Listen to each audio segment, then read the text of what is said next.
Hey everyone, it's Alan Liang here with episode 2 of the Acquire Movement podcast. The episode is about the real reason your pain keeps coming back. Brief intro on me. I'm a movement instructor from Botany, Sydney, and I've been teaching people how to move properly for the last 10 years or so, but I've really been involved with movement for as long as I can remember. And basically what I try and teach people are the movement fundamentals. And they're so important because they're so powerful because they can be applied across a broad spectrum of abilities and health issues and just health in general. For example, the fundamentals can help you with rehab, which is my business called Train Away Your Pain, movement rehab, so chronic pain issues and acute injuries, using movement and strength training and recovery practices to heal your body. They also help, the fundamentals also help to enhance one's performance in any given sport or discipline or art form or recreational activity so that you can get more out of it, or you can do more, or you can achieve more.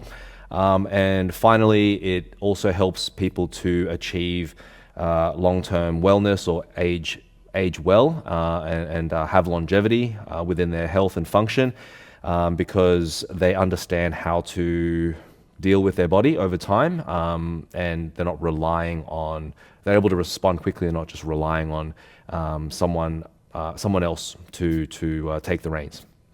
So if you want to learn more about the movement rehab program, trainawaypain.com or at trainawaypain on Instagram. If you want to learn more about the enhancement and refinement program, go to acquiremovement.com or acquiremovement on Instagram. And I currently have an enhancement project for people that are interested in martial arts and martial movement. So I sort of blend my understanding of movement fundamentals with that of martial arts, combine it with my extensive experience in martial arts.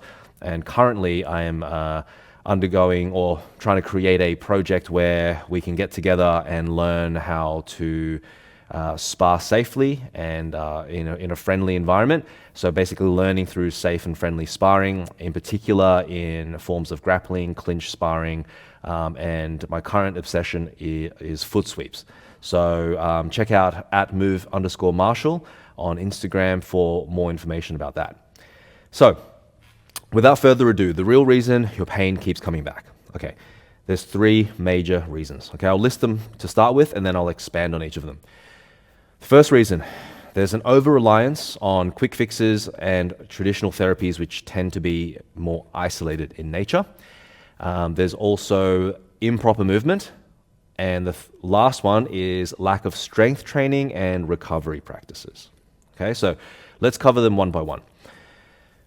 What are quick fixes and what are traditional therapies? So when you are in pain or when you think of pain and its solution, more than likely, you're probably going to think of painkillers. You're going to think of anti-inflammatories. So there's pharmaceutical interventions and also cortisone injections. You might think of surgery. So that's a medical or a surgical intervention. You might think of physical therapies like physiotherapy, like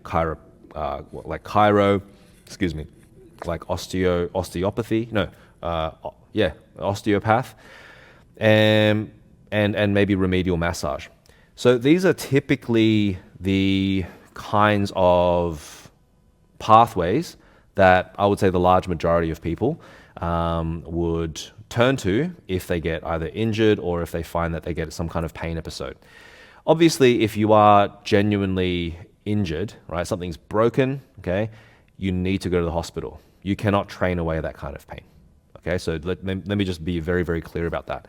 However, what I've noticed is that because these tend to be the main things that are available and they're sort of the loudest in the market and they tend to be loudest sort of more culturally because you'll hear about it a lot more in conversation, most people have subconsciously associated that to be the only thing that you can do.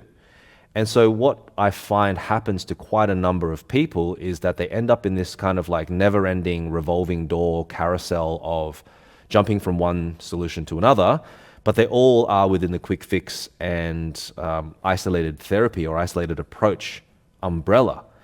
And the reason why it doesn't work, and even if it does work, at some point it loses its efficacy, so then it stops working. The reason it doesn't work is because it doesn't actually address the core issues, right? So let's just say painkillers, for example. You might not have the pain for as long as the medicine is in your system, but the pain is just the surface level expression of some underlying dysfunction. That underlying dysfunction brings me to point 2.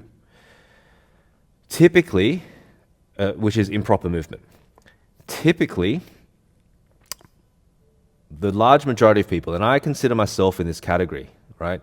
We don't really get taught how to actually move and operate our bodies. And I often compare our bodies to vehicles, so motor vehicles, except ours is a biological one, but we nevertheless have one, and it's physical, and it's always under physical pressures and under physical rules, and also biological ones. But we have control over it, and we make choices with it, the same way that we would with a motor vehicle, to turn left, to turn right, to stop, to accelerate, to indicate or not indicate. And these choices all choices have consequences. So it's no different with the body. The difference is when we drive a car, we need to get training. We need to do a lot of hours of practice that gets signed off by a governing body. And you get in trouble if you don't have a license, if you drive without a license. Meanwhile, everyone is out there driving their own bodies without a license. And you can imagine if no one had licenses on the road, how much chaos there would be and how much damage you'd probably end up doing to your own car and to other people around you. So this tends to be what happens to our bodies. Typically, the damage and the suffering is sort of just limited to ourselves. But to be honest, that's no good. Like that's still going to make you feel terrible over time. Like the worst thing about having the pain is that eventually you just stop feeling like yourself because you can't do the stuff that you like doing, that you love doing, that you want to do. And then you lose a sense of control. And then the sense of frustration kicks in. And that sense of frustration creates more tension, which tends to exacerbate the pain and start the whole cycle all over again. So I often work with people that have been stuck for so long and they have to still manage themselves and manage their lives, manage their work and career and their family life and children, et cetera, that it's just such a compounding thing. To constantly feel this erosion of a sense of self is really incredibly frustrating. So that's why I'm so passionate about what I do, because I can see how much relief it offers people. And I've seen how much the movement fundamentals helps a person with that. That's really the core of why people get results. So improper movement is what's causing pain, and proper movement is what's going to help you get out of it because you're actually operating your bio vehicle correctly. Again, like one of the things I say to people is when you operate your vehicle in alignment with your design, the pain will eventually go away. Okay, because the pain is telling you you're not operating it in alignment with this design, and then if you apply a quick fix to that, if you drug it, you're killing the pain. You're just gagging. You're gagging the nervous system, and the nervous system is actually just going to feel. It's going to get more pissed off at you, essentially. If you think about it like a driving instructor who's telling you to stop, and then you don't stop, and then it starts screaming at you, and then you just slap a piece of sticky tape on its mouth, on their mouth. Driving instructor's not going to be very happy with you. So that's basically, you got to think of your body and as a bio vehicle and your nervous system as a driving instructor. The extent to which you listen to that driving instructor will be the extent to which you will be pain-free and confident and healthy and happy, right? My job as a movement instructor is essentially to teach you about this and to advocate for your nervous system and to teach you how it works, but also teach you and guide you in the actual techniques of how to operate your vehicle in alignment with your design and what your nervous system wants from you. And what I found time and time again, when a person actually takes on the instruction, their pain can often go away pretty quickly. Sometimes it's within just the first time I see them, like there's a massive reduction in pain. Quite often it happens over a long period of time. My measure of success is not just that the pain's gone, is that also you're recovering much faster from episodes of pain. And more importantly, you are able to demonstrate physical capacities that are fundamental and functional and based on our human design, particularly those of for survival, which is running and jumping and throwing and twisting and punching and kicking, like a lot of rotational style movements. They're very, very important, and they're often the hardest to do, and most people aren't trained in them. Most people don't do them enough. Most people don't even know that they need to do them. But when they do master it to enough of a degree and they have that foundation, a lot of their pain goes away, and there's not only a lot more confidence, they're much more capable, and then they're able to do everything that they want to do again, and then they start feeling like themselves again. It's like, it's wonderful. It's like, rather than a vicious cycle, it's the total opposite. It's a very positive cycle. Excuse me. So that's what proper movement will do for you. The third thing, this is important as well, is there's a lack of strength training and recovery practices, and that tends to make your body weaker, less stable, and therefore more insecure. Your nervous system tends to get very nervous when the body's weak and not held together well, because it feels vulnerable. It feels like it might be under attack, something might break, and then you'll be rendered immobile and then exposed to potential dangers that could end your life. It doesn't know that we're in 2025. It doesn't know that we are pretty well shielded from like dangerous animals and predators and dangerous weather. For the most part, it thinks that we're still in the wild, and it thinks that there's going to be a food shortage around the corner. So it's up to us to be very intentional about how we manage our own minds and how we manage our own bodies, and how we help to keep our system calm and present with the actual reality, and just do the right thing for the body. In this case, when the body is feeling insecure because of instability, because it's weak, because it's lacking strength, essentially you need to do resistance training. The amount of times I've spoken to people that don't have a resistance training routine, either presently or ever, is more common than not. And I hope you understand by now that if you don't have resistance training, which is basic weightlifting, doesn't have to be anything crazy, basic weightlifting, basic resistance, you're more than likely going to be brewing trouble in the future, or you're already in trouble. Quick fix there is to start lifting weights. And if you're unsure of how to lift weights safely, that's why I provide the movement instruction for that, so that you have the technique and the confidence to get essentially probably the easiest part of this whole thing of rehabilitation out of the way, which is lifting weights. So that covers the strength training component of it. Then the other part of it is recovery practices. So recovery practices, this is an interesting one, because a lot of people who are active, who are doing a lot of like functional movements, maybe they're doing a lot of running, maybe they're doing a lot of racket sports where they're twisting, or maybe they're a fighter or a martial artist, they're doing a lot of explosive twisting, coordinative, rhythmical movements, and they're also lifting weights. One of the huge missing components is that they're not recovering well, right? And I don't mean just sleep and just eating good food.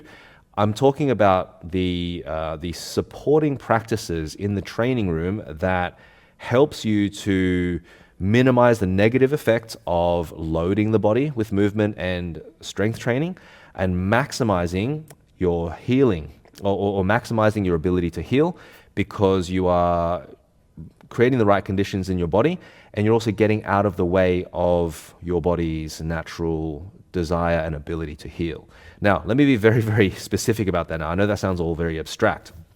If you listened to my first episode, you'll know that I personally have 8 distinct recovery practices that I like to teach people.